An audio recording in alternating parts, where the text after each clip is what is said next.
جہاں ہاتھ لگاؤ گے برائی کی طرف آپ کو لے جانے والا پروگرام ملے گا. اور بچے بھی بڑے شیان ہیں، اور آج کل کے ہمارے جوان بھی بڑے چالاک ہیں. دیکھا کہ کوئی آ گیا تو خالی مولانا طارق جمیل کا بیان نکال کر سننا شروع کرے. بھئی کیا ہوا؟ میں تو بیان سن رہا ہوں مولانا کا. اور اندر دیکھو تو نہ معلوم مائیکل جیکسن کو دیکھ رہا ہے، کبھی کس کو دیکھ رہا ہے.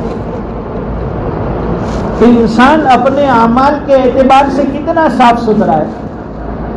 اگر پتہ لگانا ہے کہ یہ آدمی دیندار کتنا ہے، نیک کتنا ہے، وہ اعمال کے اعتبار سے کتنا صاف ستھرا ہے، اس کا موبائل مانگ لو اس سے.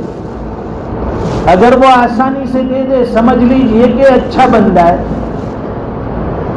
اور اگر دینے سے انکار کرے تو سمجھو کہ دنیا بھر کا جمیلہ اس کے موبائل میں کچرا بھرا ہوا ہے.